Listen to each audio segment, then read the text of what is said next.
En un mundo donde hasta tus pensamientos pueden ser traición y la verdad se reescribe cada día, ¿qué significa realmente ser libre? ¿Y cuánta vigilancia estamos dispuestos a tolerar antes de olvidar quiénes somos? Bienvenidos al Vuelo del Cometa, somos Álvaro Aparicio, escritor, y Diana Soriano, juglar 2.0, en esta segunda parte sobre literatura de advertencia, futuros peligrosos. Hemos hablado en la primera parte de Un Mundo Feliz, de Huxley, y ahora, hoy, vamos a hablar de 1984 de George Orwell. Pero antes de arrancar con el programa canónico, pequeños detalles a tener en cuenta. Lo primero, al final de este programa, Diana leerá al ganador que hemos escogido del 41º certamen de microrelatos del Vuelo del Cometa. Dicho lo cual, se lanzarán las bases para el siguiente. Todo esto sucederá en los asuntos del cometa. Y como recordatorio, las redes sociales son Vuelo del Cometa en Twitter, Blue Sky, Threads, Instagram, Facebook, y estamos también en YouTube, que de hecho, y además en Twitch, que de hecho tenéis que venir a vernos porque hemos decidido manifestarnos en sedición, en subversión, en revolución contra el calor. Así que hemos decidido que el frío va a ser lo que nos distinga hasta el final de este verano. Así que quien quiera saber de qué va esto tendrá que venir a vernos. Así que, querida Diana, ¿cómo te encuentras el día de hoy? Pues estoy muy contenta. Y además tenía una anécdota para contaros, pero es que he dormido poco. Vale. Porque hace calor. Pero se me ha olvidado la anécdota. Pues maravilloso. Ojalá te puedes meter un aplauso, pero no lo voy a hacer. Vamos a recordar brevemente que Fantarquía será el día 29 de noviembre en Valencia, en el corazón de la ciudad, en el invernadero cultural La Lenta, junto a las Torres de Quart. Y vamos a meternos ya en materia, damas y caballeros. Estamos dentro de este Vuelo del Cometa para hablar de 1984, que es una novela es una serie de conceptos. En el primer programa de esta literatura de advertencia, de estos futuros peligrosos, hablábamos de que muchas de las novelas que a día de hoy son efectivamente literatura de advertencia se han convertido en mucho más, sin que esto sea un demérito para la ciencia ficción, en mucho más que simple obras de ciencia ficción. De hecho, es raro, es un debate habitual decir, ¿1984 realmente pertenece a esta categoría de literatura? Bueno, el caso es que a día de hoy da igual.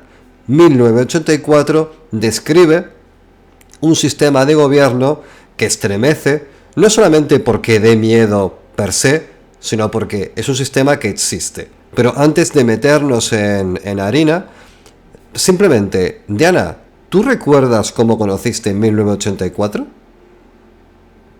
Pues yo recuerdo que buscando mi año de nacimiento en el buscador de Google. Bien. Y Bien, hermana, bien, camarada Diana, gracias. efectivamente. Entonces, es verdad que tuve una edad, yo tuve una infancia y una adolescencia muy mala, muy rebelde. Uh-huh. Y es verdad que cuando la leí, cuando la empecé a leer, que me la he empezado, pues no sé, a lo mejor 5 o 6 veces como Un Mundo Feliz, uh-huh. Aunque 1984 sí que me la acabé. O sea, me la leí en un momento especialmente malo de adolescencia. Entonces, me acuerdo que fue como... O sea, me acuerdo que fue como asegurarme, o sea, darme toda la razón sobre los sistemas autoritarios, ¿no? Totalitaristas. Bueno, hagamos un pequeño ejercicio de 1984. Vamos a suponer, por ejemplo, que estamos en 1990. Tengo aquí un registro de Diana Sorianovich, nacida en 1984, y aquí dice que su infancia... Si es que de verdad estamos... Si es que de verdad estamos en 1984. Su infancia aquí dice que fue muy feliz. De hecho, aún no ha habido una adolescencia, pero todo parece indicar por los marcadores que será maravillosa también. Quizás acaso usted no recuerde bien. Quizás acaso el Ministerio de la Verdad haya pasado por aquí a hacer su trabajo para que usted, cuando mire hacia atrás, vea los documentos, contraste con sus recuerdos y diga, Pero ¿me depende. estaré acordando mal de todo esto? Pero depende qué de nuestra depende? habilidad, depende de nuestra habilidad con el doble pensar. Ajá, el doble pensar. Es cierto que hay un ministerio en el que no se pueden hacer copias. Está prohibidísimo, por supuesto, pero subversivamente podríamos decir que quizás lo que recordamos que fue así, podríamos tirar de hemeroteca. Esto no es como Internet de hoy en día, podríamos decir, ¿no? Esto hay alguien, unas manitas por ahí, por ejemplo, las manitas de nuestro protagonista, que quizás se dedica a hacer ligeros cambios o grandes cambios en las cosas que han pasado. Hemos sido enemigos de Eurasia siempre, no lo sé, puede ser. Bueno, simplemente El gran hermano dice que sí, entonces tenemos que creer que sí. el Gran Hermano ¿Estará fallando nuestro doble pensar? posiblemente, y eso ya es un delito en sí mismo, hay que tener mucho cuidado con eso. Sea como fuese, el caso es que si los de arriba dicen que tu infancia fue maravillosa, probablemente lo fuera, no, es que lo fue. Así que quédate con eso, porque Tiramos de hemeroteca, lo fue seguro. Segurísimo, segurísimo. 1984 es un ejemplo brutal de la consagración de Orwell en cuanto a lo que es su visión sobre este sistema de gobierno totalitarista. Es verdad que Rebelión en la Granja ya hace un juego de hace unos malabares con las ideas y conceptos que 1984 aterriza en sólido, pero aquí es donde se ve todo esto en su máximo esplendor. Pero antes de arrancar, hablemos de Orwell. Orwell es una figura, vamos a decirlo así, complicada de abordar porque tiene un montón de aristas. Sus biografías, hay un mogollón. Yo me leí una en concreto, que más que biografía fue un estudio sobre su obra y su vida un poco por encima. Como detalle curioso, siempre digo que Orwell le fascinaba la poesía, pero fue un poeta fracasado desde el punto de vista crematístico, porque de toda su obra poética solo consiguió ganar 2 libras, lo cual es cuanto menos deprimente, en fin. ¿vale? Pero creo que también habla un poco de cómo está el mercado. La cuestión es que el señor George Orwell, bueno, hablamos ya que verdaderamente no se llamaba George Orwell, se llamaba Eric Arthur Blair, que esto es un poco lo primero que a la gente le choca cuando dice, que no se llamaba George. No se llamaba George, se llamaba Eric. Se apellidaba Orwell. Eso es. Fue inglés y tenía un compromiso gigantesco con los movimientos políticos de la época, ¿de acuerdo? Además de que tenía pues una disposición moral muy peculiar por motivos que veremos a continuación. Orwell, por el contexto que le tocó vivir, estuvo cerca de grandes acontecimientos que marcaron la deriva del primer bloque del siglo XX. Sirvió, por ejemplo, como oficial colonial en Birmania, combatió como voluntario en la Guerra Civil Española y presenció los horrores de la Segunda Guerra Mundial. Este es uno de los elementos que constituyen, junto con Un Mundo Feliz de Huxley, ese caldo de cultivo cercano a este gran eje de muerte que fue la Segunda Guerra Mundial, que de algún modo terraformaron el todo de estas ideas peligrosas de las que hablamos el día de hoy. Es verdad que Huxley escribió su obra antes de la segunda, pero después de la primera, si no recuerdo mal, y Bradbury vivió los hechos posteriores, pero todo está enclavado dentro de este tour de muerte brutal internacional, que es lo que a la gente le hizo clic.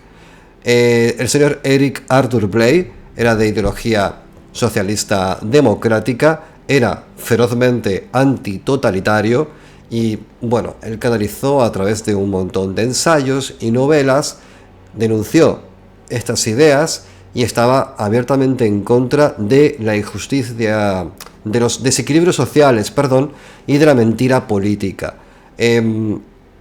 Hay un factor clave en todo esto, y es que él era de muy buena familia. Él tenía tenía la espalda muy bien cubierta económicamente hablando, porque su familia, sus padres tenían una posición pudiente, y cuando él decide, más que decidir, yo creo que el camino de la vida lo lleva por ahí, a enrolarse en Birmania como oficial de colonia, él percibe las diferencias brutales entre los ingleses que vienen de fuera, el invasor, por así decirlo, y la gente nativa, y él se sintió profundamente incómodo. Le conmovía de un modo sobremanera el hecho de verse beneficiado por esa gigantesca desigualdad. Yo creo que aquí quedó marcado de modo clave un poco su postura revolucionaria ante las desigualdades. Él era una persona que abogaba por una justicia total, pero esto es lógicamente un ideal que no deja de ser romántico. El mundo es más sucio y más complicado, y creo que esta novela, 1984, llega hacia el final de su vida porque ha tenido la capacidad de hacer que todos estos elementos cuadren de modo maduro, ¿vale? Digamos que antes de 1984, en el año 1945, él escribe Rebelión en la Granja, que es una fábula con todo lo que eso implica, pese a que pueda parecer otra cosa, es una fábula porque hay animales. Y aquí ya habla de los malabares ideológicos y conceptuales que puede hacer un estado de gobierno para, primero, controlar a las masas, y segundo, para sacar un rédito a ese control de muchas maneras y en muchos sentidos.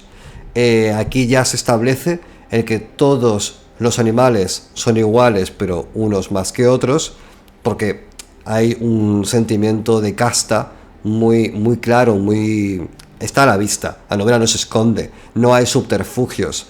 De hecho, la prosa de Orwell ni siquiera se encanta con grandes privilegios. Él va al hueso de la idea, él va a lo que te quiere contar, y esta fábula satírica, digamos que, aparte de que habla sobre la tradición de la Revolución Rusa y que pone sobre la mesa elementos muy reconocibles para cualquiera que esté un poco al tanto del teatro político del siglo XX, se lee de una forma increíble porque fluye muy bien y las ideas son muy claras. Están al alcance de cualquier persona con un mínimo de inquietud política.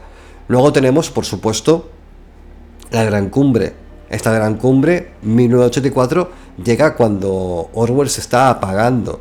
Digamos que él entrega sus últimos años de vida, de salud, para acabar esta obra, que además aparece en junio de 1949, 4 años después y poco antes de que la tuberculosis se lo llevase a la tumba.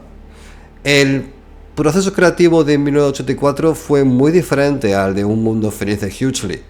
Si Huxley escribió una novela en muy poquito tiempo, y tenéis que ir a la primera parte de este especial de literatura de advertencia y futuros peligrosos para saber a qué nos referimos, Orwell fue lento. Estaba muy enfermo, escribía muy lentamente, y él mismo sentía que cargaba un peso a sus espaldas cada vez que pasaba por un párrafo, y esto se extrapola a lo que vivió en la guerra y el conocimiento de los totalitarismos de su época. Después de la Segunda Guerra Mundial, Orwell se muda en 1946, un par de años antes, a la remota isla de Jura, en Escocia, buscando paz para escribir y alivio para sus pulmones enfermos. Allí, y frío, seguramente, frío. Y frío como el que estamos experimentando el día de hoy, en este maravilloso momento de grabación de Vuelo del Cometa. Estamos helados. Da igual que fuera esté cayendo infierno líquido, literalmente. Aquí dentro, en este programa, hace muchísimo frío. Orwell se muda a un lugar para que sus pulmones puedan trabajar mejor. Ahí, aislado en una cabañita, sin electricidad, comienza a darle forma a esta nueva novela. Fue un trabajo muy complicado, A veces pasaba mucho tiempo sin avanzar, del orden de meses incluso, y su salud iba a peor, estaba empeorando. Sufrió unas graves recaídas en 1947 con fiebre, hemorragias y pérdida de peso. Tengo que decir que esto se refleja súper bien en el protagonista también, que también sufre de este tipo de enfermedad. También tiene graves accesos de tos y la verdad es que ahí ves que una vez más los autores escriben de manera vivencial. Bueno, está bien que lo digas porque justamente Orwell pertenece a la... Bueno, un par de apuntes. Lo primero, tengo una muela rota, así que si en algún momento pego un pistonazo es que apenas puedo hablar. Y lo segundo es que a día de hoy tengo un trancazo, ¿vale? Que tampoco puedo respirar. Así que si en un momento Bueno, dado... pero creo que esas cosas no las tienes que contar en directo. Si hago un Orwell ahora mismo en directo y digo, no puedo más, cierro sesión, es que en serio no puedo con mi alma, no puc més. Pero bueno, el caso es que Orwell... Llegaré al rescate, no te preocupes. Gracias. Orwell era un autor extremadamente vivencial. Muchas de sus obras forman parte de experiencias vitales que él ha tenido. Y bueno, sin ir más lejos, una de sus primeras novelas, que creo que era Sin Blanca entre París y Londres, no me acuerdo el nombre de la novela. Sí. Él ya era un momento de su vida en el que él decide un poco... Está sin Blanca. Está sin Blanca, sí, pero es que él decide renunciar un poco a su patrimonio familiar. Ya hemos dicho que era de familia de dinero, adinerada, pero él no se siente cómodo con la postura política que adopta y con el privilegio que conlleva ser, por así decirlo, un mantenido. Así que decide saltar al continente europeo, dejar atrás Inglaterra y comienza a hacer todo lo que ello conlleva una vida un poco bohemia. Todo hay que decirlo, aquí los biógrafos pues tienen puntos de vista encontrados. No necesariamente es que fuese a vivir en pobreza. Él tenía su pensión, al fin y al cabo era un hijo de buena familia y cuando le hacía falta dinero porque no podía más, seguramente pediría. De hecho, claro, hay facturas de un sastre donde queda constancia de que aunque no iba a la última, tampoco iba hecho un zaparrastroso, que seguramente iría a un café, iría a tertulias, viviría su vida, pero sí que buscaba de un modo, vamos a decirlo así, bastante franco y justo, entrar en contacto con la realidad del proletariado, que es un poco lo que él en última instancia sentía que pertenecía.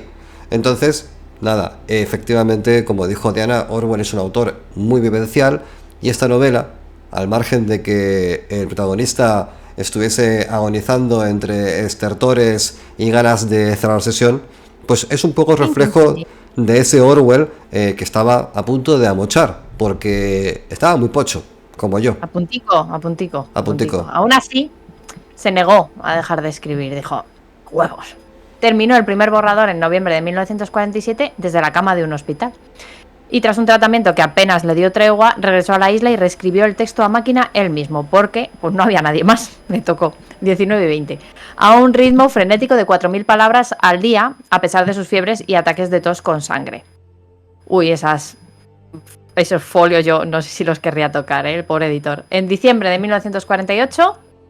dio por cerrado, envió el manuscrito final a su editorial. Orwell confesó luego que el libro le había salido asqueroso y que de no haber estado tan enfermo lo habría polido más.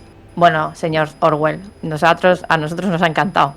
El estado natural de cualquier borrador, según Hemingway, es que sea una mierda monumental. Funcione, sí. Bueno, es lo que hay. Ya sabemos que además de todo lo que estamos hablando de él, Orwell era bastante crítico, o sea, bastante modesto, perdón. Poco sabía él eso, pues que estaba entregando una de las obras más influyentes de ese siglo, de nuestro siglo, ¿no? Pero ¿cómo lo vas a saber? Imagínate, por cierto, me va súper lenta la cámara con este filtro que me he puesto, pero da igual. Ya, supongo, a mí también. Sí. Seguramente estamos... Que por cierto, cada vez que hablas se escucha un pitido, no sé de dónde procede, pero háztelo mirar porque no sé si molesta mucho No sé si lo podré limpiar en postproducción, ¿eh? Te lo digo porque ese pitido que está entrando es como una nave nodriza alienígena. ¿Ahora? Sí, ¿qué era? ¿Ahora mejor? Claro. El aro de luz. ¿El aro de luz? ¿Qué pasa? ¿Que Claro, hay me encanta. campos electromagnéticos a tu alrededor? Pues es que hay colores que le parecen mal a él, por lo visto, y No, se pone a pitar. sigue pitando, ¿eh? O sea, sigue investigando tu problema. Yo mientras digo gilipolleces que se me da bien. No, voy a seguir. Vale, Espera, pues cuando acabes de lo voy a arreglar tu dejar aquí. pitido, ¿Ahora suena? no lo sé, pero investiguemos. ¿Suena ahora? Probémoslo. Bueno, total. ¿Qué impulsó a Orwell a escribir 1984 con semejante urgencia, jugándose la vida? Pues, sin duda, sus experiencias políticas directas fueron la chispa. En 1937, en Cataluña, Orwell vivió en carne propia la traición interna entre facciones antifascistas. La carga que siempre llevaremos las izquierdas de no me pongas ahí esa coma, pónmela un poquito más para allá. Espera, ¿eres anarquista, socialista o comunista? ¿Qué eres? No sé, pero bájate de mi camión. Gracias, camarada. Continuemos. Vio en Cataluña cómo los estalinistas perseguían a los trotskistas y anarquistas aliados. ¿Por qué? Pues porque, yo qué sé, disparad dentro, que estamos con el enemigo. Como la propaganda mentía descaradamente para justificar purgas e incluso tuvo que huir para salvar su vida cuando su grupo, el POUM, fue proscrito. Aquello le enseñó cómo las mentiras pueden volverse verdad política y acabar con gente inocente. Más tarde, durante la Segunda Guerra Mundial, Orwell trabajó en la BBC haciendo misiones de propaganda aliada. Aunque era por una buena causa, este trabajo le hizo consciente de el poder que los medios ejercían al manipular y sobre todo el poder que tiene el lenguaje de manipular el pensamiento. Ahí y aquí vamos a entrar a hablar un poquito de la neolengua, esa lengua que cada vez hace que la gente pueda expresarse más concretamente, ¿no? En cada revisión, y creo que en el libro van por la 11ª, en cada edición quitan más palabras, dejándolo tan sencillamente como que bueno, que algo bueno solo se le puede llamar bueno y que algo muy bueno solo se le puede llamar muy bueno o más bueno. Ya está, sencillo. Vale. ¿Por qué hacen esto? Pues porque de esta manera el pensamiento no puede salirse de la norma. No hay palabras para traición más que traición. Si no hay más palabras para traición que traición, y traición es una palabra con tantísimo peso, la gente no se va a atrever a la disidencia, porque no hay disidencia, que es como esa otra afección para traición, pero que te justifica. Solo existe traición. La neolengua es el lenguaje con el que las generaciones venideras se criarán y no sabrán hablar de otra manera. Esto es literal. O sea, son factos ahora mismo, ¿eh? Una forma de neolengua, aparte que la vais a reconocer porque es un guapísimo memardo, este no es el verano más caliente de vuestras vidas. Este es el verano más fresco del resto de vuestras vidas. ¿Cómo hemos convertido una mierda en algo guapísimo? Pues así todo. Eso yo es... Yo odio muchísimo ahora mismo. Álvaro Aparicio, ¿cómo puede ser que hayamos pasado del amor al odio con una sola frase? O sea, yo que estaba aquí sintiéndome fresca y lozana y de repente me dices esto. Total, continúa, camarada Diana. Que tras la guerra observó el inicio de la Guerra Fría. Pues ahí el lenguaje creo que entró a tomar un cariz bueno. El reparto del mundo en zonas de influencia tras la conferencia de Teherán en 1943 le sugirió un futuro de superpotencias enfrentadas. Orwell también leyó distopías previas que le inspiraron. En 1944 tomó contacto con la novela Nosotros, de Yevgeny Zamyatin. Perdóname, Yevgeny, que lo pronuncio fatal seguramente. O Yevgeny, pues según como Yevgeny creo que es. Yevgeny me gusta más.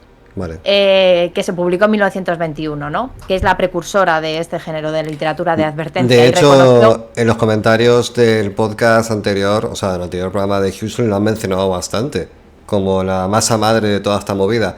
Yo no me la he leído, me apetece bastante. No me la he leído. O sea, nosotros de... ¿Cómo has dicho que se llamaba? El Yevgeny. O Yevgeny Zamyatin, 1921, por cierto. Hay que leérsela primero. Sí. La leeremos. Vale, si quieres podemos hacerle una pequeña adenda a esta obra en el siguiente programa sobre Fahrenheit 451. Vale. Bueno, total. que en esta obra pues él reconoció esas afinidades. Incluso, y esto no sé si lo dijimos en el programa anterior, el mismísimo Orwell reseñó Un mundo feliz de Huxley ese mismo año. Oh, guapísimo Ahí, crossover. a punto de amochar, pero dijo, yo te la reseño, colegui. Bueno, valorando, pues eso, el ingenio de Huxley, pero pensando ya en escribir su propia visión, que nada tenía que envidiarle.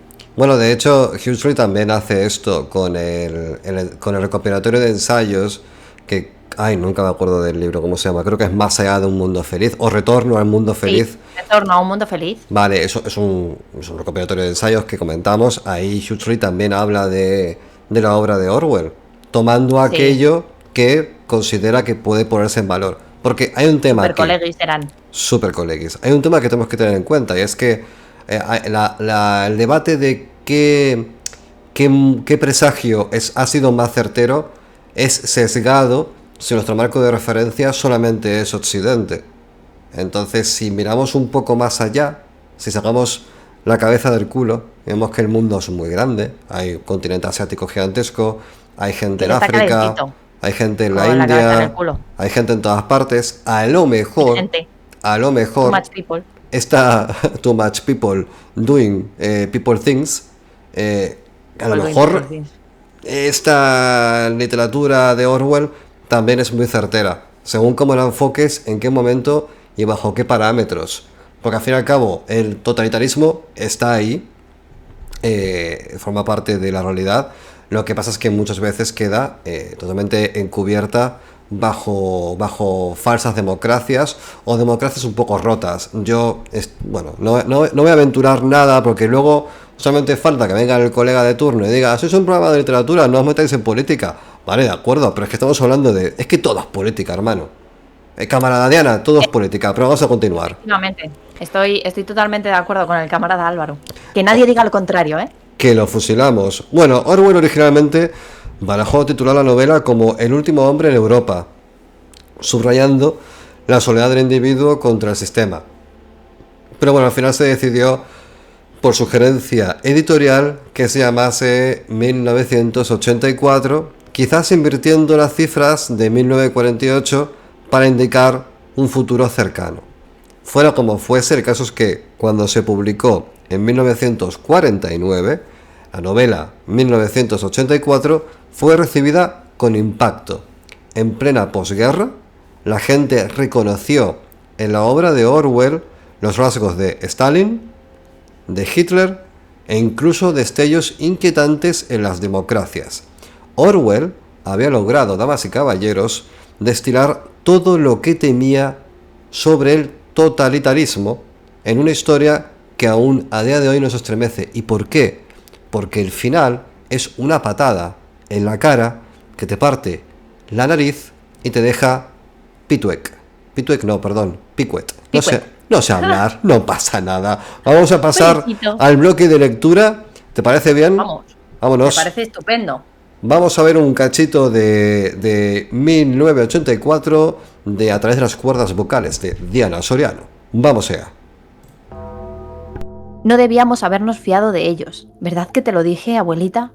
Nos ha pasado esto por fiarnos de ellos. Siempre lo he dicho. Nunca debimos confiar en esos canallas. Lo que Winston no podía recordar es a quién se refería el viejo y quiénes eran esos de los que no había que fiarse. Desde entonces, la guerra había sido continua, aunque hablando con exactitud no se trataba siempre de la misma guerra. Durante algunos meses de su infancia había habido una confusa lucha callejera en el mismo Londres, y él recordaba con toda claridad algunas escenas. Pero hubiera sido imposible reconstruir la historia de aquel periodo sin saber quién luchaba contra quién en un momento dado, pues no quedaba ningún documento ni pruebas de ninguna clase que permitieran pensar en que la disposición de las fuerzas en lucha hubiera sido en algún momento distinta a la actual.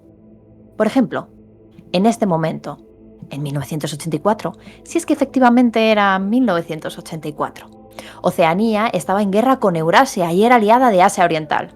En ningún discurso público ni conversación privada se admitía que estas tres potencias se hubieran hallado alguna vez en distinta posición, cada una respecto a las otras. Winston sabía muy bien que, hacía solo 4 años, Oceanía había estado en guerra contra Asia Oriental y aliada con Eurasia. Pero aquello era solo un conocimiento furtivo que él tenía porque su memoria fallaba. Fallaba mucho, es decir, no estaba lo suficientemente controlada. Oficialmente, nunca se había producido un cambio en las alianzas. Oceanía estaba en guerra con Eurasia, por tanto, Oceanía siempre había luchado contra Eurasia. El enemigo circunstancial representaba siempre el absoluto mal. Y de ahí resultaba que era totalmente imposible cualquier acuerdo pasado o futuro con él. Lo horrible, pensó por 10.000ª vez, mientras se forzaba los hombros dolorosamente hacia atrás. Con las manos en las caderas giraban sus cuerpos por la cintura, ejercicio que se suponía conveniente para los músculos de la espalda. Lo horrible era que todo ello podía ser verdad. Si el partido podía alargar la mano hacia el pasado y decir que este o aquel acontecimiento nunca había ocurrido, esto resultaba mucho más horrible que la tortura y la muerte. El partido dijo que Oceanía nunca había sido aliada de Eurasia. Él, Winston Smith, sabía que Oceanía había sido aliada de Eurasia 4 años antes. Pero, ¿dónde constaba ese conocimiento? Solo en su propia conciencia, la cual, en todo caso, iba a ser aniquilada muy pronto. Y si todos los demás aceptaban la mentira que impuso el partido, si todos los testimonios decían lo mismo, entonces la mentira pasaba a la historia y se convertía en verdad.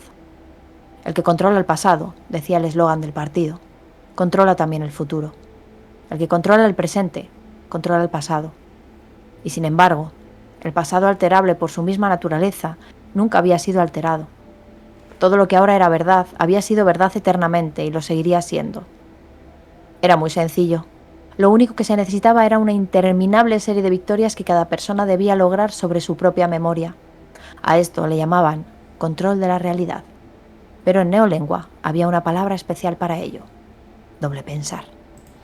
Así es, damas y caballeros, un bloque de 1984 donde se nos cuenta básicamente que la historia se puede reescribir, que de hecho hay una corriente de pensamiento que denomina la historia como otro tipo de literatura, donde al fin y al cabo, por mucho que tú creas tener todos los datos, no dejas de tener que llenar un montón de historias con inferencias, detalles que forman parte del sesgo particular del investigador, y sobre todo cuando hay intereses relacionados con una ideología para justificar o validar cierto tipo de ideas, pues ya está el quilombo encima de la mesa.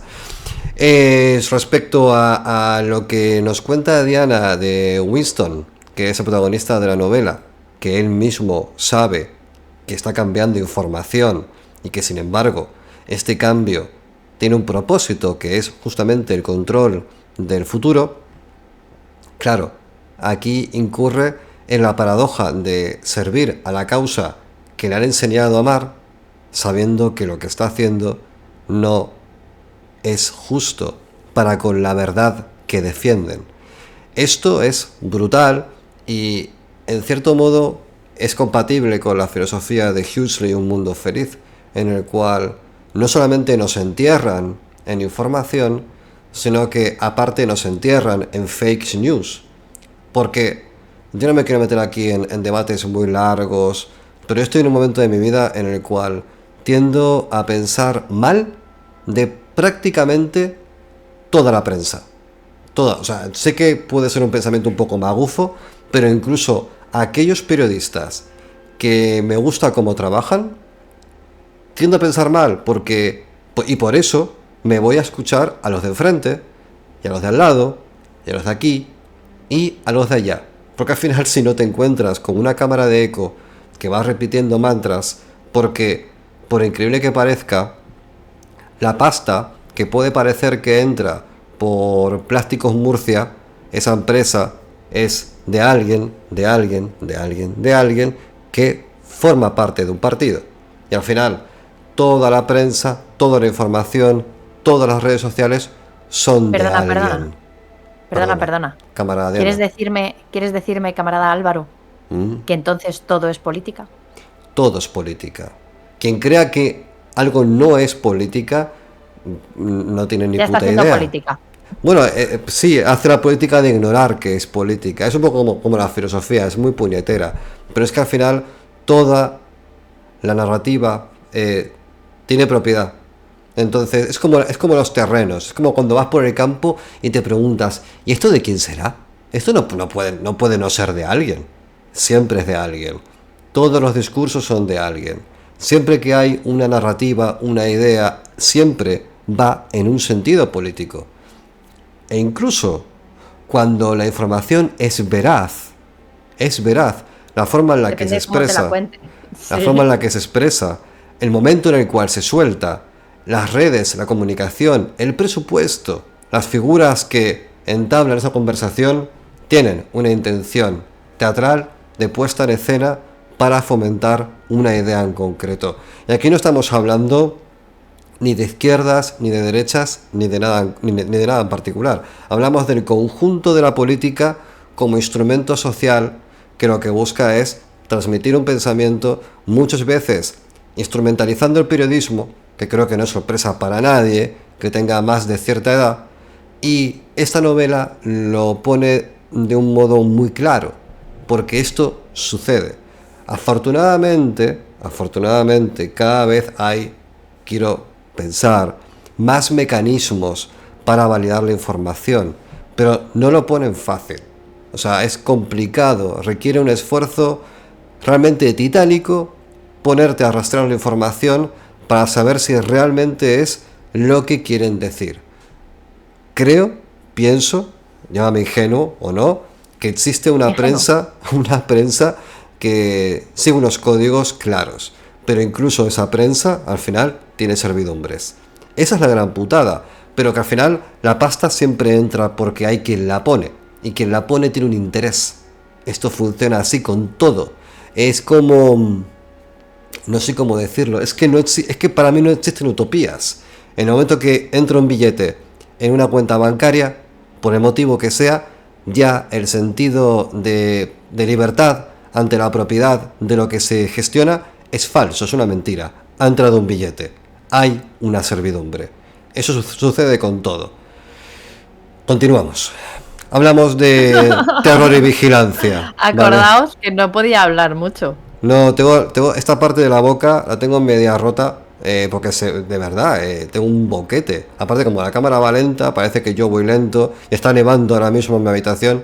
Es como todo muy complicado de gestionar. Sí. Es un programa ¿Sabes muy qué pasa? Que interesante. hoy te estás moviendo mucho. Ya, porque es un tema que me flipa también, igual que el anterior.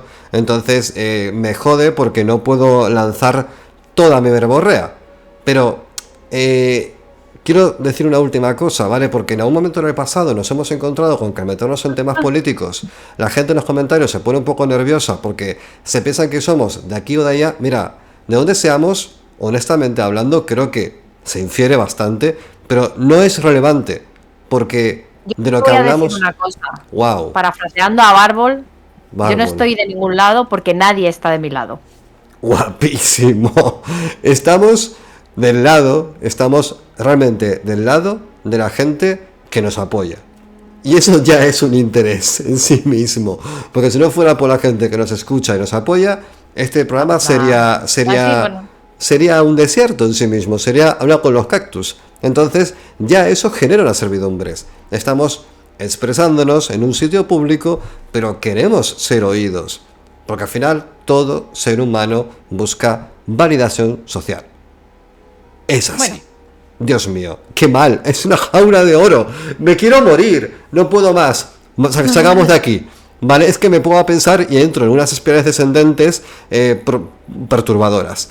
Vamos a volver a la novela. La novela. Continuemos continuando, sí. 1984, terror y vigilancia, está claro, ¿verdad? Bueno, ¿de qué va la novela? Nos traslada a un futuro desde la perspectiva de los años 40, evidentemente no muy lejana en ese momento y muy pasada a día de hoy. Hablamos de Gran Bretaña, que se ha convertido en esta novela en Londres, franja aérea número 1. Es una provincia de la superpotencia Oceanía. El mundo está dividido entre 3 estados gigantes: Oceanía, Eurasia y Asia Oriental, que se encuentran en una guerra permanente entre sí, en cambiantes alianzas, y también, pues, no te lo explican, pero bueno, te imaginas por qué. En Oceanía gobierna el partido, una dictadura totalitarista encabezada por la enigmática figura del Gran Hermano, que esto me trae muchos recuerdos del Mago de Oz. Es una figura que está tras bambalinas, probablemente en el caso de la novela ni siquiera sea real, sino que es un constructo simbólico, es como un emblema, como un lema, como un icono, un avatar, muy parecido a este capítulo de Black Mirror, donde una figurilla de CGI, un oso, se presenta como candidato político y acaba ganando. Al final la gente ya no sigue tanto una idea humana, sino un símbolo que puedan reconocer. Al final, mientras más simple lo puedas hacer, mejor. Este gran hermano es un líder que quizás no exista, pero está por todas partes, en carteles, en cuadros, en pósters, y te mira profundamente cada vez que vas al baño a masturbarte y te dice: el gran hermano te vigila. Big Brother is watching you. De hecho, a nadie sorprenderá saber por qué se llama así este reality que tiene, pues no sé si 99 temporadas de gente que se mete en una casa a vivir y hacer sus cosas. Pues Big Brother, gran hermano te vigila. La sociedad está muy estratificada, al igual que en Un Mundo Feliz. En 1984, arriba del todo, está el partido interior, que es la élite gobernante. Luego el partido exterior, que son burócratas y profesionales. Y abajo del todo estamos de Arello, los proles. Esa gente que es la purria, que graban podcast, que viven en la pobreza y la ignorancia. Dime. Viven en la pobreza y la ignorancia, pero aún así pueden usar perfume. Bueno. Yo os lo digo eso. Bueno, ¿te has pensado que usar perfume es un privilegio? Esta es una jaula de oro. Continuemos. El protagonista, Winston Smith, es un miembro del partido exterior que trabaja en el Ministerio de la Verdad. Su labor cotidiano es siniestro a todas luces. Es revisar la historia a diario, reescribiendo periódicos y registros pasados para que coincidan con la versión presente del partido. Si el gran hermano pronosticó X y ocurrió Y, Winston ha de modificar ese documento para que cuadre una cosa con la otra. Hablamos de una manipulación absoluta de la realidad, donde se complementa con la creación de un nuevo lenguaje oficial que es la neolengua, que antes lo ha explicado Diana. Está diseñado para limitar la capacidad de pensamiento independiente, eliminando palabras del diccionario, y esto da para un programa aparte, porque me estoy viniendo arriba y no puedo hablar porque estoy agonizando al borde de la extenuación de mi boca con la muela rota. No déjame, puedo... sigo yo. No. Déjame expresar mi agonía. Déjame hablar. O sea, sí. Déjame hablar, porque el tema del lenguaje, la lexicología y cómo las palabras construyen la realidad, que aparte eso es un tema que hemos visto en Terramar, es un tema que hemos visto en Un Mundo Feliz, es un tema que hemos visto... Es un tema que hemos visto en la realidad. Me acuerdo un día que me dijo Álvaro, no sé qué estábamos hablando, muy serios los dos, y me dijo: el lenguaje construye la realidad. Sí, la realidad se construye en base a tu capacidad de pronunciar la palabra más exacta para referirte a algo. Esa exactitud y esa amplitud de conocimientos es lo que te da la capacidad para pensar más allá. Es una brutalidad. Cormac McCarthy también ha estudiado este tema. Dime. Sí. Nada, yo comentaba esto por si alguien se pensaba que detrás de bambalinas éramos más divertidos. No. Somos gente con la que no te vendrías de copas, desde luego. Bueno, el caso es que, vamos a ver, neolengua. La palabra libertad acaba significando solamente ausencia de algo. Me flipa. Es decir, libertad... Claro, porque la libertad ya existe. O sea, la libertad es. Entonces no hace falta nombrarla porque se da por hecho. Hay libertad. Entonces no existe la palabra en el diccionario. Bueno, continúa existiendo, pero su acepción ya no es la búsqueda de libertad como concepto elevado, sino que libertad implica, por ejemplo, libre de piojos. No hay un sentido político para las palabras porque el sentido político está controlado. El objetivo básicamente es que, literalmente, no se pueda pensar en rebelión porque no hay palabras para concebir ese estado. Me flipa, me vuela la puta cabeza, tiene todo el sentido del mundo y es como funciona realmente el control de las masas. Tú determinas a través del lenguaje... Bueno, no me quiero ir, perdóname. Continúa. Me voy, adiós. Orwell Me nos voy. sumerge en un régimen donde la vigilancia es omnipresente y asfixiante, hasta tal punto que te graban en tu casa. Y nuestro protagonista se busca un lugar en su casa donde, o sea, elige su casa en base a que hay un pequeño, minúsculo lugar desde donde no se ve con las cámaras. Bueno, es acojonante. Bueno, en todas las casas y lugares públicos hay telepantallas, dispositivos que son a la vez televisión y que emiten un programa constante, cámaras de seguridad que te observan y te escuchan en todo momento. No hay ningún momento de intimidad. De hecho, como no hagas bien tus ejercicios matutinos, te van a regañar. O sea, te van a regañar o algo peor. Incluso los gestos faciales pueden delatarte. O sea, ni cambian ni el gesto, hierático. Como la gente así de los jeroglíficos. Se fomenta la delación entre vecinos y familiares. Los niños son adoctrinados para espiar a sus padres y les dan trompetillas de juguete para que las cuelen por las cerraduras y a todo el mundo vigilen. O sea, horribles los niños. Vamos, si ya no te gusta, pues imagínate. Oye, a ese discurso anti-niños aquí no, ¿eh? Este programa es free child, no. Joder. Esto aquí toda la familia puede venir. Esto me recuerda el tema de los niños adoctrinados. O sea, los niños adoctrinados son insoportables. Como Fabricio el Papa. Hombre, claro, son peligrosos porque son niños. A los gemelos rojos. Los gemelos rojos tenían a las nuevas generaciones, sobre todo a los niños, como los elegidos para poder elevar la sociedad en su retorno al campo después de despedazar la vida en las ciudades y de despedazar el concepto de familia. ¿Pero dónde son esa gente? Camboya. Vale. Sí, vale, los gemelos rojos son de Camboya, lamentablemente. Ponme un poco en contexto. No pasa nada, continuemos. Escúchame. Sí. Los niños son adoctrinados para espiar a sus padres. Nada era tuyo salvo los pocos centímetros cúbicos dentro de tu cráneo, piensa nuestro protagonista, Winston. Único refugio de libertad que le queda, sus pensamientos, pero ni siquiera de eso, porque incluso la mente la quieren invadir. Existe la policía del pensamiento, que se encarga de detectar cualquier atisbo de pensamiento criminal en la neolengua.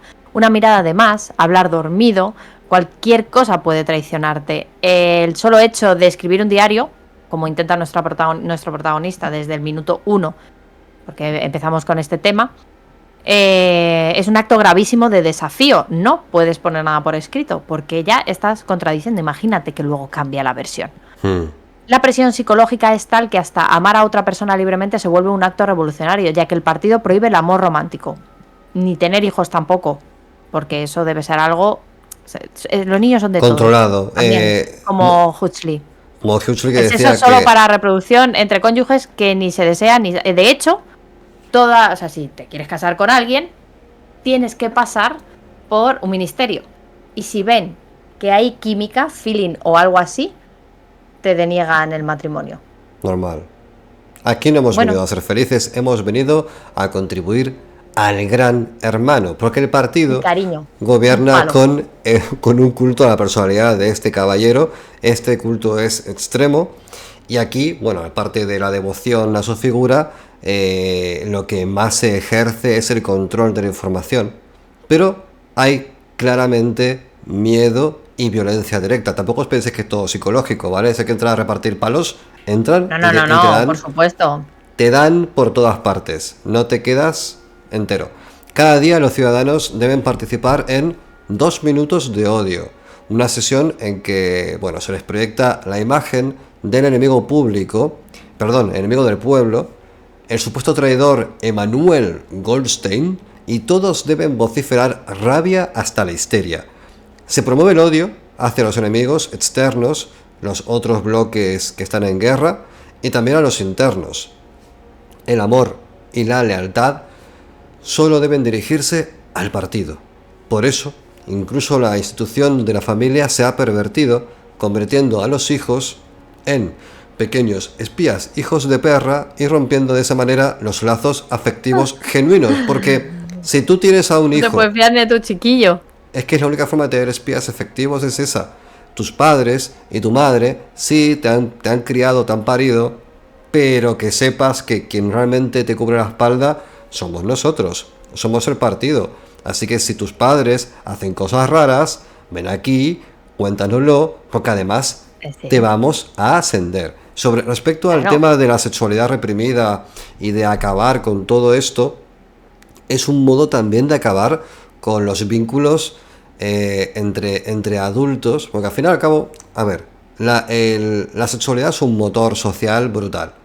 Todo lo que hacemos, de un modo u otro, estemos o no estemos comprometidos, todo es política y todo es fornicio.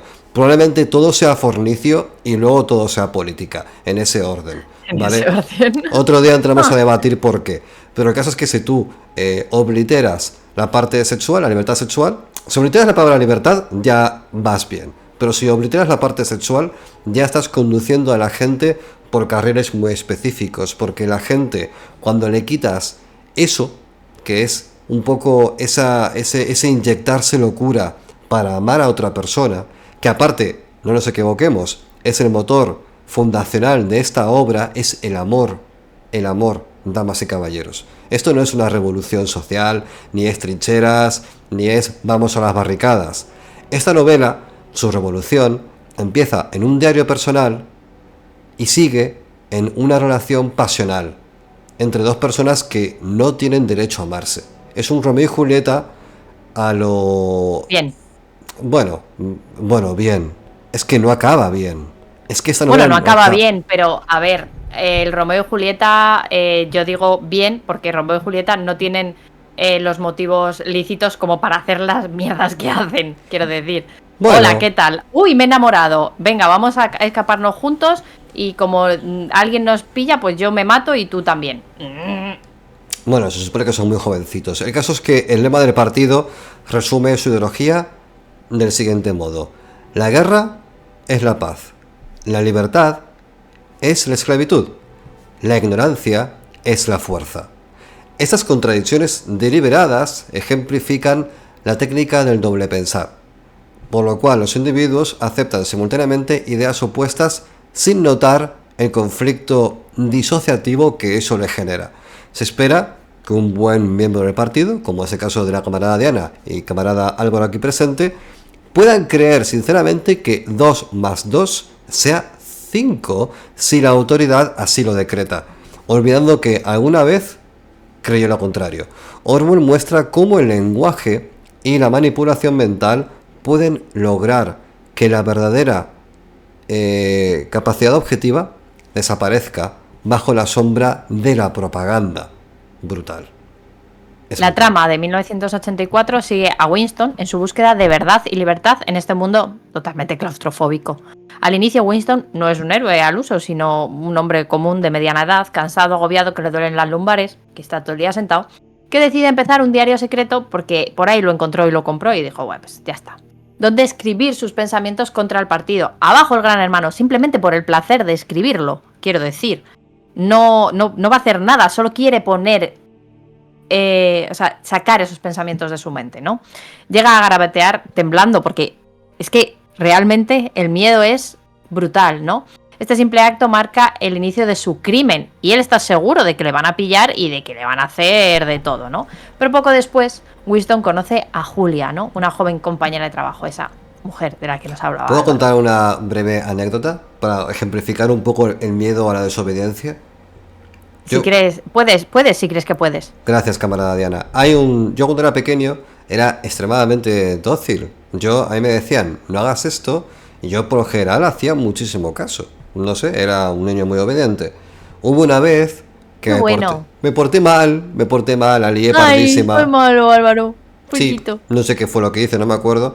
Y me dijeron, no puedes ver dibujitos en todo el día durante, no sé, una semana. Y me quedaba solo en casa. Solo en casa con la tele. ¿Y no podías ver dibujitos y no los ponías? No, los ponía, me ponía a hacer deberes, pero me ponía de espaldas a la tele. Entonces, en lugar de verlos, los miraba por encima del hombro o a través del espejo. Mi mente tenía grabado el concepto de que la obediencia era lo correcto. Entonces, claro, hay un concepto en los personajes de 1984 que son extremadamente pueriles, porque podemos, por ejemplo, reírnos, ¿no? De esto de abajo, gran hermano, abajo no sé cuánto, en un graffiti o en el borde de la libreta, como si fuese eso una gran osadía. Pero es que en un sistema tan represor, donde mirar mal ya es motivo de desaparecer, estos pequeños actos son, bueno, son heroicidades, es mucho. Pero escucha, ¿no te pasaba a ti? Yo también escribía eso. Cuando era pequeña, yo fui un adolescente y preadolescente de mierda. O sea, yo creo que fui lo peor. Ojalá nunca tenga una hija como yo. Hacía sufrir mogollón a mi madre porque era una díscola de los huevos. Me portaba fatal. Vale. Y yo, o sea, mi madre era una persona bastante controladora. Te quiero, mamá. Y no me dejaba, por cierto, me regañaba. Y me mandaba a mi cuarto y claro, yo me iba renegando como todos los niños, pues no me dejaba mi madre. Mi madre era el gran hermano. Y no me dejaba tampoco cerrar la puerta. Y como yo no podía hacer nada, no podía expresar mi frustración de ninguna manera, no podía cerrar la puerta, no podía quejarme porque mi madre no daba derecho a réplica, pues lo escribía, lo ponía por escrito. Bueno, Winston, continúa, por favor. Julia es vital. Vamos a hablar de Julia, ¿no? Es rebelde a su manera porque participa en actividades del partido, pero a la vez la ridiculiza en privado. Y juntos inician una aventura amorosa clandestina, porque hemos recordado que no pueden quererse, ¿no? Para poder verse sin ser observados, encuentran refugio en una habitación sin telepantalla. Jaja, o eso creíais, ¿eh? En una zona de los proles. Esta gente que es solo tiene derecho a echarse perfume. Durante un tiempo su amor les da la ilusión de una pequeña libertad. Esa ventanita por la que pasa aire en verano y está fresquito. Pero es mentira, pues sales a la calle y arde el suelo. Decían ellos, teníamos el universo al instante de nuestra unión. Qué bonito, joder. Piensa Winston. Simbólicamente su idilio representa la resistencia de lo humano, ¿no? El amor, el placer sincero, ¿no? Frente a la máquina estatal que te machaca. Winston y Julia contactan entonces con O'Brien, que es una figura presente desde el inicio de la obra, alguien que no sabemos muy bien, ¿no?, qué representa, ¿no? Es un miembro del partido interior que Winston sospecha que forma parte de la Hermandad, una supuesta organización secreta de resistencia liderada por Goldstein, ese malvado Goldstein. O'Brien finge iniciarlos en la conspiración y les promete unirse a la rebelión. ¿Por qué no? Vámonos. Sin embargo, resulta ser una trampa, porque yo creo que nada de eso existe, ¿no? O'Brien era en realidad... Un pequeño apunte simplemente para todo el mundo. Ojo, spoilers, porque ya lo dijimos en Un Mundo Feliz, habéis tenido casi un siglo para leeros la novela. Aquí también vamos a analizar 25 años para leerlo, o sea, chicos... Nos vamos a meter con que spoilers. Si a lo mejor tienes menos de 20 años, bueno, pero léete lo que mola. Total, sí. que resulta ser una trampa. Que O'Brien era un agente leal al partido. La policía del pensamiento cae sobre Winston y Julia, deteniéndolos. En ese momento la novela pasa de la fase de subversión a la fase de castigo y reeducación. Y se interna en algunos de los pasajes más escalofriantes jamás escritos sobre la tortura psicológica. Winston es llevado al Ministerio del Amor. Qué bonito nombre, ¿no? Donde no existe amor alguno, sino encarcelamiento y tormento. Nada más. Que bueno, si lo vemos como una alegoría, el amor puede ser cierto encarcelamiento y tormento. Bueno, allí O'Brien se revela como su inquisidor, o wow, y le somete a torturas físicas brutales. Y lo más importante, a una tortura mental. La meta no es solo que Winston confiese, que eso lo hacen todos tarde o temprano y que total no nos importa, sino convertirlo sinceramente a la devoción por el gran hermano. Sí, la conversión, pero no solamente la conversión por sí sola, sino la ruptura del individuo, quebrar esa independencia. Lo que te hace ser tú. Claro. Esto es una secta a gran escala. Que dejes de ser tú y empieces a pensar como nosotros. Eso es correcto. Lo que hacen es romper tu individualidad. Y la forma de romper tu individualidad es destrozando aquello que más amas. Si lo que más amas es el partido, estás dentro. Si lo que más amas es otra cosa, iremos a por ello. Y la novela... Jolines, macho. La novela es terrorífica porque Orwell representa esto de un modo muy natural, porque se nota que se ha documentado, se ha investigado... En fin, que se lo ha tomado muy en serio. Sí. Y Orwell, que lo ha sufrido a lo mejor un poco también. Sí, demolición a cámara lenta de Winston con humillaciones, bueno, palizas, lo privan del sueño, lo interrogan con lógicas retorcidas, donde él ya no empieza a entender muy bien qué le están preguntando. Al final hay un momento en el cual tú te crees que las cosas pueden ser sí o no, pero verdaderamente todo lleva al mismo sitio. Es lo que le pasa a él. Y hay un momento icónico en el cual O'Brien, su inquisidor, sostiene 4 dedos y le dice a Winston que diga que ve 5. La idea es quebrar la confianza de Winston en su propia percepción. ¿Cuántos dedos, Winston? 4. 4, por favor. O sea, 4, por favor. Déjame decir la verdad. Y si el partido dice que son 5, ¿cuántos son? Esta es la esencia del poder totalitario que representa Orwell, el dominio absoluto sobre la realidad interior del individuo. Esto es, básicamente, si lo llevamos a baja escala, como el experimento de... Bueno, este experimento que no lo voy a decir de memoria, pero es un montón de chavales son llevados a una universidad y se les reparte a todos palitos, ¿vale? Entonces, creo que era así, pero el que tiene el palito más corto, ¿vale? Es prisionero y el otro es guardia. No. ¿Esa? No. Ah. Es la presión de grupo. Es básicamente todo el grupo, 9 ejemplares que son compinches, sobre uno que es inocente, traído de fuera, se acaba viendo abocado a decir lo que dice el grupo, porque el grupo dice, no, ese palo es grande, más grande que este otro. Y realmente ese 10º componente del equipo, que es el inocente, lo mira, lo compara y dice, es imposible, es más pequeño. Estáis todos locos. Estáis todos locos, pero al final la presión de grupo te coacciona, te hace ceder, y eso, si lo llevamos a la gran escala, acaba provocando que ¿cuántos dedos ves, Winston? Si el partido dice que son 5, son 5.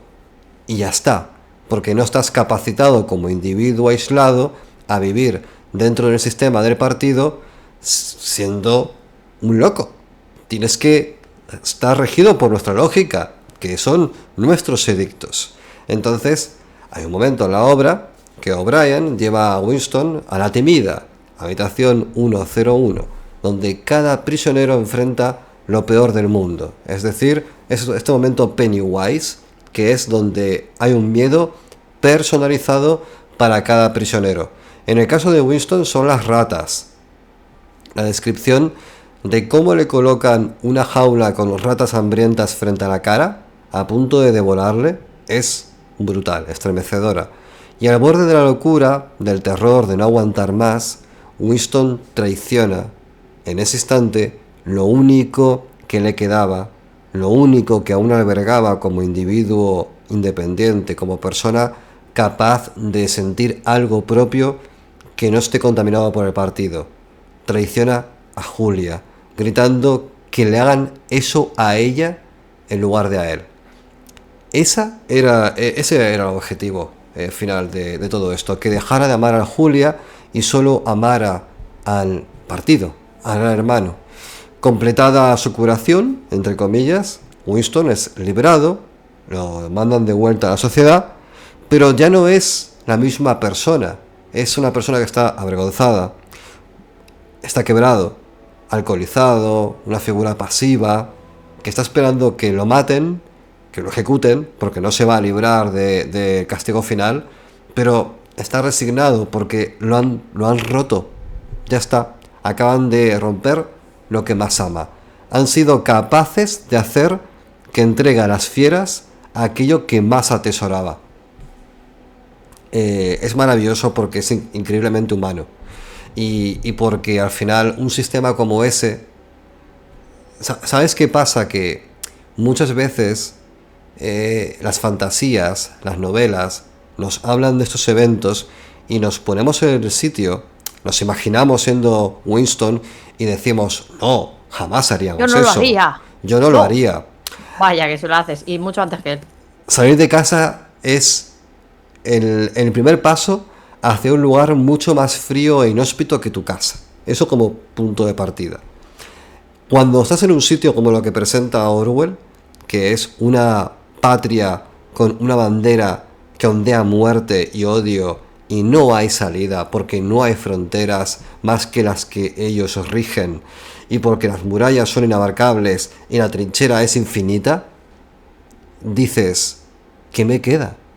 No, ¿qué me queda aquí dentro? No me queda nada. Me van a matar. Efectivamente. Es horrible. La novela en ningún momento juega con la esperanza. Es una novela sin esperanza. Es una novela abocada a demostrarte desde el principio hasta el final por qué estos sistemas son despiadados. Y la novela en general es casi como un ensayo. De hecho, me atrevería a decir que como novela, si no la lees con ese enfoque, con el enfoque de querer aprender, probablemente la repudies, porque si buscas escapismo o buscas ciencia ficción en el sentido clásico de la palabra, aunque aquí no hay nada de eso, probablemente no encaje con tu frecuencia lectora. Entonces aquí hay que buscar lo que hemos hablado el día de hoy. Buscar ventanas y portales a lugares que no quieres que existan. Y si existen, están lejos, de momento. Y hay que luchar para que no se impongan. Y dicho esto, estamos en la hora y 6 minutos de programa. Os cuento qué es Academia Oscura. Academia Oscura es el momento perfecto para hablar, después de todos estos kilos de depresión que hemos puesto sobre la mesa. Academia Oscura es un taller literario de terror verdadero, impartido por mí en esta misma casa, en el Patreon del Vuelo del Cometa, al cual os podéis unir para contribuir, para echar una mano, para, en fin, que esto continúe rodando con todos sus gastos y todo lo demás, efectivamente, que nos permita tener un poco de oxígeno para poder centrar el material y continuar haciendo que esto sea una ventana de divulgación al exterior con literatura a todos los niveles.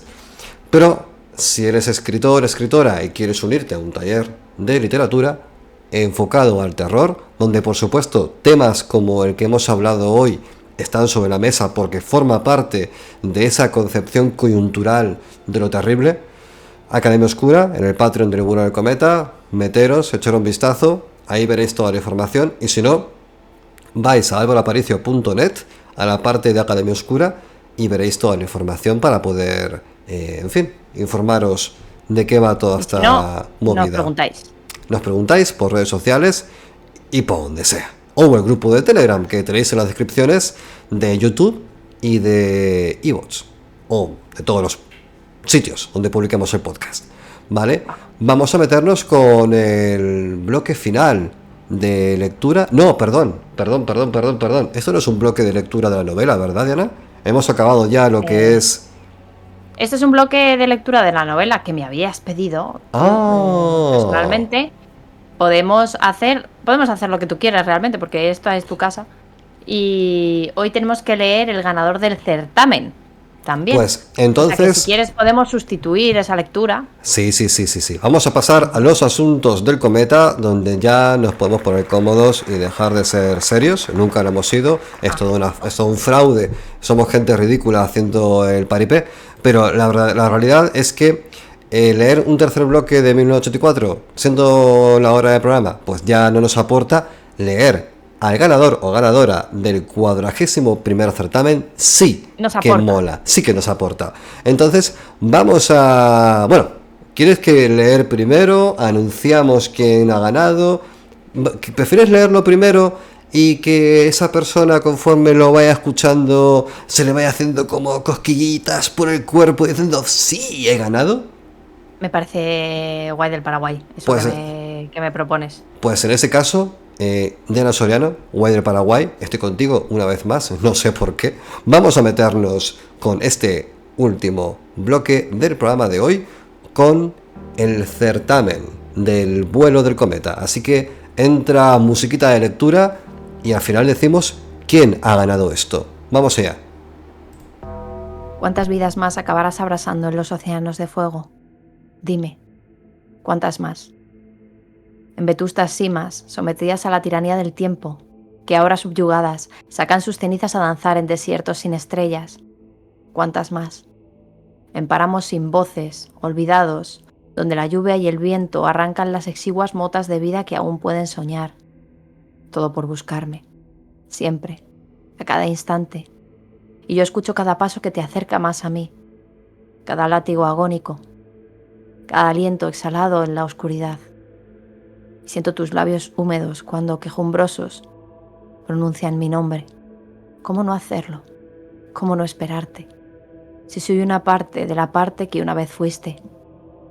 Desde la creación de los 9, cuando sus auroras llameantes avivaron lo antes muerto, lo antes dormido. Y tú, inocente espíritu que caminabas por los recónditos valles de las tierras prístinas, fuiste engañado. Porque el mal, como auguraron los ermitaños en sus santuarios de silencio y piedra, halló fisuras en las torres de plata erigidos por los dioses, cuyos cimientos se hundían en profundidades no bendecidas, cuyos inciensos de azufre llamaron a las sombras que se retorcían en el cosmo incondocible. Ciega y hambrienta, aquella esencia oscura serpenteó, atravesó los bosques umbríos y los polvorientos senderos, famélicos de tanta soledad, hasta llegar a ti, y tú la dejaste entrar. La moldeaste, esculpiéndola en un ídolo de basalto negro, impulsada por tu lujuriosa voz, tu lujuria voraz. Tan soberbiamente hermoso, tan lujuriosamente obsceno era. Pesado fue, y sus ojos purpúreos se abrieron sometiendo tu voluntad. Morcael lo llamaste. Atendiste cada palabra suya, obedeciste cada gesto de su mano recién liberada, y mientras el éxtasis de su cuerpo azabache carbonizaba tu alma, se lo entregaste. Lo más preciado por los 9 concebido, tu llave para acabar con el eterno retorno, tu libertad como esencia viva, tu corazón mortal. Yo. De tu horror se jactó Morcael, y eufórico, ascendió llameante como un nuevo dios en el apogeo de su poder. Con un gesto suyo inmolada fuiste en un torbellino de fuego y sangre. Esa fue la primera vez que supiste lo que era el tormento, lo que era la muerte. Pero dime, ¿cuánto puedes llegar a sufrir cuando Morcael danza en remolinos de placer y delirio, arrancando la carne de aquellos brazos y manos que quedaron atrapadas en el laberinto? Aquel laberinto recóndito, hecho juego y tortura por aquella esencia cruel. ¿Cuántos de tus cuerpos se han corrompido ya, al otro lado de la prisión donde él me retiene? ¿Aún no te rindes? Quizá debas dejarlo estar. Es suficiente. Vive, te lo ruego. Vive, aunque sea bajo el yugo de aquel al que me entregaste.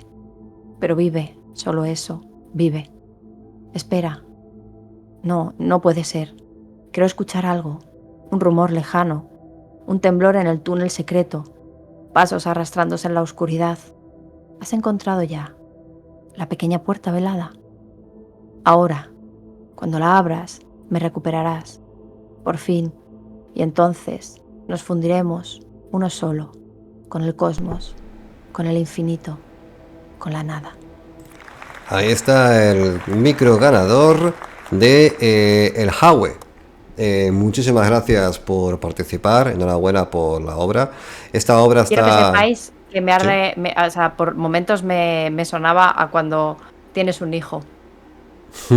Bueno, es que la imagen, o sea, todos los certámenes, para quien no lo sepáis todavía, parten de una premisa visual, una ilustración, una foto, una pintura clásica, lo que sea.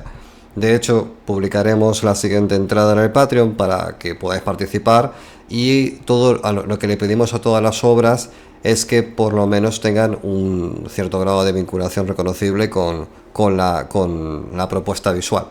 En este caso se cumple, así que enhorabuena. El Howe ha sido un texto increíble, realmente muy inmersivo y muy evocador. Dicho lo cual, comentar simplemente antes de marcharlos que, bueno, este programa se puede hacer gracias a todos los mecenas que nos apoyáis, a la gente que comentáis, a la gente que le dais like al programa por aquí y por allá, que comentáis en Twitter, que compartís. Al fin y al cabo, esto se nutre por muchas vías diferentes. La crematística solamente es una de muchas. El simple hecho de comentar en el programa a nosotros ya nos da ese calorcito en el pecho que dices, oye, esto está vivo, vamos a continuar haciéndolo porque vale la pena. Al fin y al cabo, cuando montas un podcast como este, que al fin y al cabo somos conscientes de que es muy difícil destacar, estamos en verano, es verdad que en nuestras casas está nevando, pero esto no es más que una ilusión, como cuando en Rayuela está Traveler y el otro que están lanzándose bolsas de clavos, y uno dice, hace frío, pero hace calor, hace frío, hace calor, Rayuela, Cortázar, a un día os hablaremos de eso. El caso es que compartid, por favor, muchas gracias, y vamos a leer ahora los comentarios de iVoox y de YouTube. ¿Qué te dejo a ti, camarada Diana? ¿YouTube o iVoox? ¿Qué prefieres? Uy, no me dice nada Diana. O está muteada o... Los de YouTube. Los de YouTube, vale. Pues me voy a iVoox. Vamos a ver qué nos habéis dejado en los comentarios de Futuros Peligrosos, Un Mundo Feliz, de Aldous Huxley. Hay 24 comentarios, así que vamos a intentar leerlos todos. Voy a ver si la voz me lo permite, pero vamos allá. Si quieres. No, déjame a mí que me siento capacitado de momento, aunque la tuberculosis esté arraigando en mí, poco a poco lo intentaré. Déjame, camarada Diana, déjame intentarlo. No, es que tienes un comentario en YouTube que a ver cómo lo gestionas. Gracias por comentar, de verdad, cuando lo vimos dijimos, bueno, aquí hay una persona que quería contarnos algo, así que desde luego muchas gracias por compartir con nosotros Perdona, toda tu ese opinión. Comentario no es de YouTube. ¿Cómo que no es de YouTube, querida? No es de YouTube. Sí que es de YouTube. Pues lo han quitado. No puede ser. No. Revísalo bien. Hay momentos de dificultades técnicas ahora mismo, pero vamos a leer comentarios de iVoox. Empecemos con Loba Blanca, que pregunta, ¿por qué percibo Atlas negro en un mundo feliz? Bueno, al final todas las distopías tienen factores comunes, ya lo hemos ido desglosando, y Atlas negro no está exento de tener en común alguna de estas cosas, la hipervigilancia, a lo mejor la estratificación social en algún punto de la obra también puede estar presente, en fin, hay elementos. Gracias, Caro, por comentar. Héctor Olea, gracias por publicar, los amo, es recíproco, te amamos. O Cami Ulf comenta, me gustaría poner en valor la referencia de todas estas distopías que es Nosotros de Zamiatin. Exacto. De hecho, no eres el único que lo comenta, también creo que Egon Bland también lo dice. Es una obra que queremos explorar porque observamos que de un modo u otro todo apunta en esa dirección.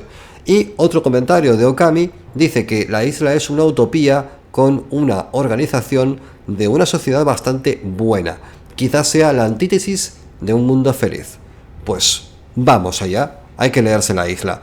Dice Cristian Alejandro Bouquelatos,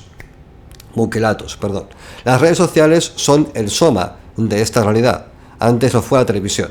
Instagram para la alegría, Twitter para el odio, Google para el control de lo que debes saber o no, Twitch para distraer con contenido vacío, morder el pensamiento y la percepción de la realidad de las masas. La dictadura es igualmente discreta y feliz que la de Huxley, tan discreta y feliz que los oprimidos defienden sus grilletes hasta llegar a matar a los que se opongan. Es esencialmente el puro néctar que rezuma la obra, es el comentario de Christian. Muchas gracias por comentar.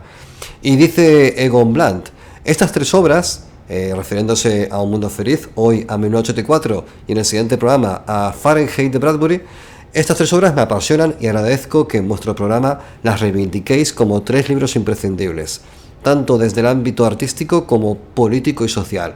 Como ya he comentado anteriormente, compañero Okami, la magnífica Nosotros, de 1924, de Zamiatin, es la novela de la que parten los tres libros. Así que hacia allá vamos. Y dice, dime, panem ad circenses, puedes quitarle el pan al pueblo, pero jamás el circo. Al final, todas las utopías futuras se resumen en eso, tal cual, que no sepamos nosotros lo pobres que somos, creyendo que tenemos tanto. Dice Voodoo Carles, me ha sorprendido gratamente que hayáis comentado varias de mis obras favoritas, incluso Gattaca, que podría recitar casi de memoria. un programa magnífico. Gracias, Carles.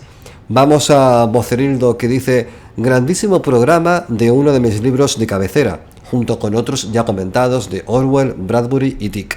Los tengo siempre presentes junto al apoyo mutuo de Kropotkin y A Dios y el Estado de Bakunin. ¿Qué vamos a hacerle? Manías que tiene uno. Por cierto, coincido en que estaría bien que le echaseis una ojeada a Nosotros, el libro del cual hemos hablado antes. Tiene otro tono y otro espíritu, algo más matemático e ingenieril, pero que merece la pena. Y sobre el mundo en el que vivimos, añade Vocerildo, deciros que yo tampoco quiero más aplicaciones en mi móvil, ni quiero Instagram para aparentar, ni LinkedIn para demostrar mi productividad y proactividad laboral y exponerme en el mercado de esclavos yo mismo. No quiero ser feliz todo el tiempo, no quiero estar ocupado y proactivo para demostrar una supuesta valía, no quiero comprar ropa producida a coste de la vida y la sangre de otros cada semana para luego revenderla en otras aplicaciones dedicadas a eso. No me creo que los 40 sean los nuevos 30, no quiero infantilizarme ni ser siempre joven, no quiero tomar triptófano guay del Paraguay, quiero aburrirme, cabrearme, odiar, envejecer, no consumir por consumir, quiero poder pararme y reflexionar y pensar y leer libros en papel y quiero poder reventar y quemar lo que sea susceptible de ser reventado y quemado, eso sí, de buen rollo y sin ánimo de ofender. Te como la boca. Te como la boca, has llegado al lugar perfecto para hacer estos comentarios. Gracias por comentar. Continuamos con Gabriel Andrés Silva Oteiza, que dice: gracias por partir con la tríada de esenciales de la sociedad actual, los que hace años me hicieron leer como ciencia ficción, pues nadie creía que debían ser tratados como textos proféticos. Se les quiere. Gracias, Gabriel. Dice Fran: qué pedazo de equipo. Te comemos la boca, Fran. Tío. Hola, Fran. Y dice un comentario anónimo entrado hace poquito: no es distopía, estamos en ello. Sí. Estamos en ello. Sí. Gracias por el podcast. Gracias a ti por comentar.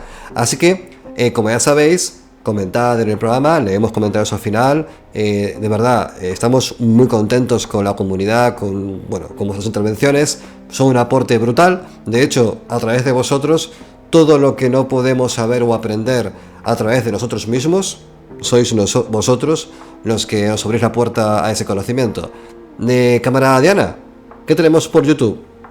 Pues en YouTube el 50% de los comentarios son sobre mi pelo, lo siento, cedido al sistema. Y ante la avalancha de críticas de críticas positivas, tengo que decir, hacia un pelo que no me gusta llevar, pues me lo he vuelto a alisar. Nos dice Rubén Fernández que lleva años escuchando el vuelo del cometa en Nivox. ¿Y cuál es su sorpresa al ver que somos guapísimos? ¡Wow! Madre mía, Rubén, muchas gracias. Ojalá te pases más por aquí y te puedas dar cuenta de que es un filtro, de que no para nada somos tan guapos. Bueno, aquí Salbri nos dice: yo solo voy a decir que para leer Un mundo feliz y 1984 hay que hacerlo durante la adolescencia, ya que son obras que promueven el pensamiento crítico y muestran las consecuencias que puede traer tenerlo y no tenerlo.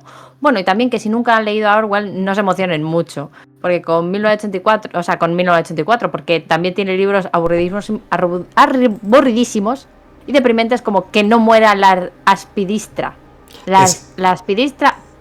Es importante ese comentario porque Orwell no es un autor que tire mucho por la parte fantástica, que es un poco, tú entras llegando a 1984 buscando ciencia ficción, para empezar, de eso ni hay ni se le espera, y continúas buscando otras obras de él, y si no sintonizas bien su frecuencia, te quedas fuera, porque esa novela 1984 es un poco una excepción dentro de su canon literario. Sí, efectivamente. Nos dice que excelente programa, como siempre, y diferencia entre dos Dianas, la Afrodiana y la Elfendiana. Afrodiana. Bien. Compro. Afrodiana. Bueno, nos dice Israel Robles, nos dice: qué buenas reflexiones, un libro de esos que jamás he leído y siempre pospongo. Efectivamente, a mí con Un mundo feliz también me pasa, lo empiezo y siempre se me hace un poco de bola. Y Irra, que me conocía con 16 años, sabía que esos pelos, en fin, ven. Y nos dice Santiago Croro que huelga indefinida a los aparatos calientes chafapelos, que me queda bien el pelo. Yo sé que me queréis, y os lo agradezco infinitamente, pero no hace falta que me mintáis. Y con esto damos por cerrados los comentarios de YouTube, de iVoox y de todo aquello que nos es querido. Vale, déjame buscar un segundo ese comentario, porque yo vi un comentario súper tocho. No, tiene que estar por ahí. Déjame buscarlo, un segundo. Asuntos de Cometa. Aquí estamos un poco más informales, podemos hacer un poco de producción en directo. De hecho, os voy a decir la verdad, si os habéis cansado, os podéis retirar. Vais a fastidiar un poco lo que es la retención de audiencia, pero no pasa nada, somos conscientes. Estoy cargando YouTube ahora mismo. Me da tan lento el PC. Como me he puesto este filtro de nieve, que no sé por qué lo puse. Escucha, me va lenta la cámara. A lo mejor lo ves solo tú. Sí, ¿el qué? A lo mejor solo ves tú ese comentario. No, como lo voy a ver solamente yo. ¿Me estás llamando loco? ¿Hemos empezado a faltaros el respeto aquí delante de todo el mundo? No, pero a lo mejor no estás utilizando el doble pensar. Wow. Dame un segundo. No, tiene que estar, tía, no me rayes. Dame un segundo. Está. Tiene que estar. Bueno, YouTube no me carga. Bueno, yo puedo seguir hablando. Tú si quieres búscalo, que yo voy a seguir hablando. Entonces, bueno, okay. Yo os tengo que hacer un par de comentarios, porque bueno, con respecto a lo que comentaban los que comentaron en YouTube, es verdad que yo creo que estas obras, ¿no? A cuento de lo que decía Salbri, que debería ser de obligada lectura para que la sociedad no fuera una fábrica de borregos, ¿no? Porque es verdad que caemos en... No voy a hablar ni generaciones de cristal, ni nada por el estilo. O sea, yo creo que esto ha sido siempre así. La gente... Ha habido dos grandes secciones, gente con pensamiento crítico y gente que no. Entonces, creo que sí que es verdad que los poderes fácticos, por llamarlos de alguna manera, deberían promover este tipo de lecturas. Pero claro, es que no les interesa. Entonces, no veo posible que alguien que no sea tu padre o tu madre, mírame, tú que estás pensando en algún día ser padre o madre, te leas esto y promuevas la lectura en tus hijos, porque realmente no va a haber nadie más que lo haga. Solo tú puedes salvar a tus chiquillos de ser... Un idiota que no lee. Sí, bueno, un idiota que no lee. Pero vamos, que si tú eres un idiota que no lee, ánimo. Bueno, pues ¿sabes qué pasa? Que si eres un idiota que no lee, yo este podcast probablemente no lo estés escuchando, así que no les llegará. Te podemos faltar de respeto que seguramente no te vaya a llegar. Pues no estás aquí. Otra cosa, ¿vale? Y es que cuando hablamos de leer, no hablamos de novelas, hablamos de ensayo, hablamos de biografías, cualquier elemento. Bueno, tampoco tenéis que tener y letras, un nivel, es leer. Tampoco tenéis que tener un nivel gafapastil tipo Álvaro. O sea, no es necesario. De hecho, prescindid de eso porque al fin y al cabo, cuando yo cogí Crimen y Castigo de Dostoyevsky, yo dejé de ser feliz a partir de ese momento. Nunca más. Dejó de ser feliz y dejó de disfrutar de la lectura, lo cual me parece... Es una putada. He encontrado el comentario, por cierto. Lo voy a leer. ¿Dónde estaba? En el subsitio, donde toca. Pasa que... ¿En un mundo feliz? Claro. Bueno, ¿pero dónde está? ¿Quién es? Es un comentario de Enjauge es 3D Printing. No lo voy a leer entero. De hecho, no lo voy a leer. Voy a un poco a trasladarlo. Porque es muy largo. ¿Pero dónde está? Yo no lo veo. Mira, querida, es que el sistema no quiere que lo veas. No conviene que llegues a él porque no quiere que tus ojos reciban esta información. Motivo por el cual yo, como Ministerio de la Verdad, te lo voy a trasladar. Lo que dice Enjauge es un poco su historia con los libros, su trayectoria a través de las colecciones que fueron cayendo en sus manos, esa sensación vivencial de cómo la literatura de algún modo se convierte en un símbolo a partir del cual te significas como individuo, como persona, y nos cuenta sobre todo detalles de su vida privada, de su adolescencia, de cómo libros como Fundación de Asimov acabaron haciéndolo profundamente feliz, cuando de él se esperaba quizás que leyese libros mucho más elevados, lo cual yo considero que es un error, porque cada libro tiene su momento, y hay libros elevados que cuando caen a destiempo muy pronto acaban rechazados, y obras que deberían leerse de jóvenes luego no son valoradas. La Isla del Tesoro, por ejemplo, es un libro que habitualmente se suele despreciar y me parece una obra maestra absoluta. Básicamente, gracias por comentar, Enjauge, porque aquí ha hecho como una síntesis de todo lo que es su viaje a través de la literatura, teniendo como objetivo de este viaje a 1984, Un mundo feliz, y Fahrenheit. Y acaba con tres citas que pone: soy Winston Smith y nunca dejaré de cuestionarme las verdades impuestas, aunque me vigilen, aunque me marginen, aunque me quiebren una y otra vez. Busco desesperadamente un rincón donde la intimidad sea posible, donde la verdad sobreviva al miedo, donde la razón no sea simple y llanamente una ruina de este mundo sin razón. Y bajamos a Fahrenheit y dice así: soy Guy Montag. He dejado atrás la paz de los ignorantes. Vivo en un mundo que ha renunciado a conocer, donde la memoria es olvido y la palabra ruido. Por eso guardo las palabras dentro de mí como acto de resistencia frente a la nada que nos devorará. Ahora soy un hombre libre. Recordar es negarse a desaparecer. Y acabamos con Un mundo feliz. Soy John, el salvaje, y no quiero un mundo sin dolor si eso significa perder el alma. Rechazo la felicidad prefabricada, el placer sin profundidad, la uniformidad sin conflicto. Prefiero la angustia, el dolor, el amor, la tristeza y el duelo, porque en ellas reside la verdad. Muchas gracias por vuestros comentarios, por contribuir a que esta casa sea cada día más grande y más populosa, con gente que comenta, que comparte, que nos da su conocimiento. Vamos a marcharnos ya. Diana, camarada Diana, un comentario antes de que nos marchemos de este maravilloso quilombo de podcast. ¿No? Sigo sin acordarme de lo que os iba a decir a primera hora, así que todo bien. Todo bien, perfecto. Pues a dormir, querida, porque te faltan horas de sueño, por lo que veo. Gracias. Mi general, nos vamos a marchar ya. Un beso a todo el mundo. Ha sido un placer. Son las 4:40. Estamos en Twitch emitiendo con 0 unidades de seres humanos porque ni hemos avisado por redes sociales, ni hemos avisado por el grupo de Telegram. De hecho, hemos grabado en Twitch, yo creo que porque estaba el botón ahí, que le hemos dado a conectar y ya está. Pero nos marchamos, así que esta noche tendréis vuestra dosis de literatura de advertencia, segunda parte dosis de realidad, no realidad, de futuros peligrosos con 1984. Gracias y hasta la próxima. Adiós. Adiós.